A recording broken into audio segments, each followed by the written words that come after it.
जल शक्ति मंत्री गजेंद्र सिंह को और आप सभी का जिस मन से और भाव से आप सभी अधिकारी लगे, आपका भी और माननीय हमारे मध्य प्रदेश के मुख्यमंत्री मोहन जी का, जिन्होंने जब हमने कहा तो उन्होंने हमेशा इसमें सहयोग की बात की, उनका भी मैं धन्यवाद करता हूँ। बहुत बहुत धन्यवाद। शुक्रिया महोदय। सर, हम आपसे रिक्वेस्ट करते हैं। मध्य प्रदेश के माननीय मुख्यमंत्री श्री मोहन यादव जी, राजस्थान के सम्मानीय मुख्यमंत्री श्री भजनलाल शर्मा जी, भारत सरकार के जल संसाधन विभाग के सचिव आदरणीय देवाश्री जी, भारत सरकार में इस मंत्रालय में मेरे साथी आदरणीय श्री राम वेदिरे जी, मध्य प्रदेश और राजस्थान दोनों ही सरकारों के सम्मानीय अधिकारीगण, भारत सरकार के सभी सम्मानित अधिकारीगण, पत्रकार मित्रों, आज निश्चित ही राजस्थान और मध्य प्रदेश दोनों राज्यों के ऐसे लगभग 26 जिले, जो जैसा माननीय मुख्यमंत्री मध्य प्रदेश और राजस्थान दोनों ने अपने वक्तव्य में कहा कि जो पानी की कमी वाले क्षेत्र हैं, उनके लाखों लोगों के लिए एक स्वर्णिम सूर्योदय का दिन है। और भारत की सरकार जो माननीय नरेंद्र मोदी जी के नेतृत्व में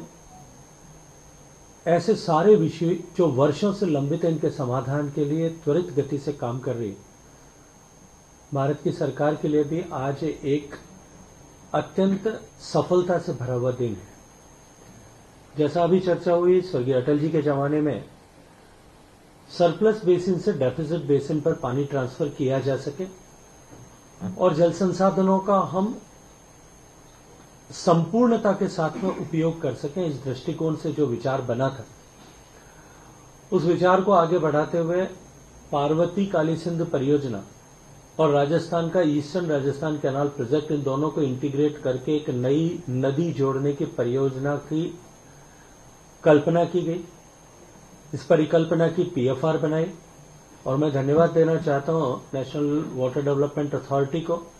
और साथ ही साथ में इंटरलिंकेज ऑफ रिवर्स की टास्क फोर्स को भी और उसकी जो SAILR हमारी सुप्रीम कोर्ट के मार्गदर्शन में निर्देश से जो कमेटी बनी है उनको भी, कि उन लोगों ने इस परियोजना को न केवल इसको नेशनल पर्सपेक्टिव प्लान में इंक्लूड किया, प्रायोरिटी लिंक के रूप में इंक्लूड किया और बहुत कम समय में दोनों राज्यों के बीच में तकनीकी के आधार पर सहमति बना करके आज के इस मुकाम पर ला करके खड़ा किया कि जब हम गर्व के साथ में ये बात कह सकते हैं कि इसकी डीपीआर बन जाने के बाद जब हम काम प्रारंभ करेंगे,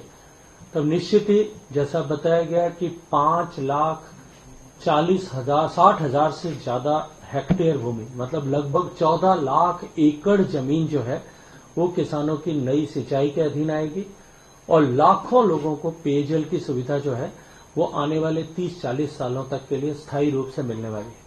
इतना ही नहीं, इस परियोजना के कारण से जो बांध भरेंगे और इन परियोजना के कारण से अभी जो वर्तमान के जो बांध और बड़े तालाब हैं जिनको इस परियोजना के माध्यम से पोषित किया जाएगा, उसमें पानी का संचय किया जाएगा, उसके कारण से उस पूरे आसपास के क्षेत्र का जो अंडरग्राउंड वाटर टेबल जो निरंतर घटता जा रहा है, उस टेबल को भी वापस ऊपर उठाने में हमको सफलता प्राप्त होगी। आज दोनों माननीय मुख्यमंत्रियों ने के साथ बैठ करके उनके उपस्थिति में माननीय प्रधानमंत्री जी की अपेक्षा के अनुरूप आज दोनों राज्यों के माननीय अधिकारीगण, सचिवगण इस समझौता पत्र पर हस्ताक्षर करेंगे और आज का ये दिन इन 26 जिलों के आने वाले भविष्य को जो है वो रेखांकित करने वाला, भविष्य को बनाने वाला दिन होगा। माननीय प्रधानमंत्री जी का निरंतर ये आग्रह रहा है कि हमें अपने जल संसाधनों का सर्वोत्तम, सर्वाधिक उपभोग किस तरह से हो सके, इस दृष्टिकोण से काम करने की आवश्यकता है। पूर्व में भी मैं मध्य प्रदेश को तो दोहरी बधाई देता हूं क्योंकि देश में जो 2 इंटरलिंकेज परियोजनाएं अब तक देश की सरकार ने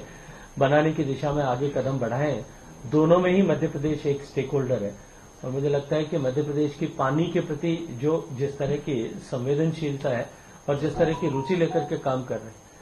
मुझे स्मरण आता है मैंने तुरंत ही जब माननीय मोहन यादव जी जो मुख्यमंत्री बने,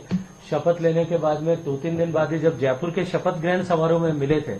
तब मैंने चर्चा की थी तो इन्होंने कहा था कि एक बार साथ बैठेंगे और एक ही बार में इसका निस्तारण कर देंगे, दोबारा आपको बैठने की जरूरत नहीं पड़ेगी। तो मैं दोनों राज्यों के सम्मानीय मुख्यमंत्रियों को, अधिकारियों को इसके लिए हृदयपूर्वक धन्यवाद देता हूं कि उन्होंने बहुत सहृदयता के साथ में बैठ करके, देखिए कोऑपरेटिव फेडरलिज्म का जो नारा माननीय प्रधानमंत्री जी ने दिया है, ये उसका मूर्त और साकार रूप है। हम एक दूसरे के प्रतिस्पर्धी हैं विकास के दृष्टिकोण से, लेकिन साथ ही साथ में हम एक दूसरे को विकास के लिए कोऑपरेट भी करें। और यदि इस तरह से कोऑपरेट करेंगे तो जैसा मैंने केन बेतवा लिंक के समय के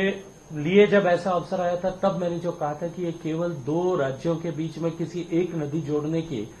प्रकल्प की शुरुआत मात्र नहीं है,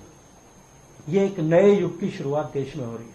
और मेरा कहा हुआ आज मुझे लगता है कि वो फलीभूत हो रहा है जब हम दूसरे तक पहुंचे। और मुझे पूरा विश्वास है कि आने वाले कुछ ही समय में हम तीसरे, चौथे और 5वें पायदान पर भी इस दिशा में पहुंचेंगे। और एक बार जब राज्यों के बीच में बनने वाली इन सहमति के चलते हुए,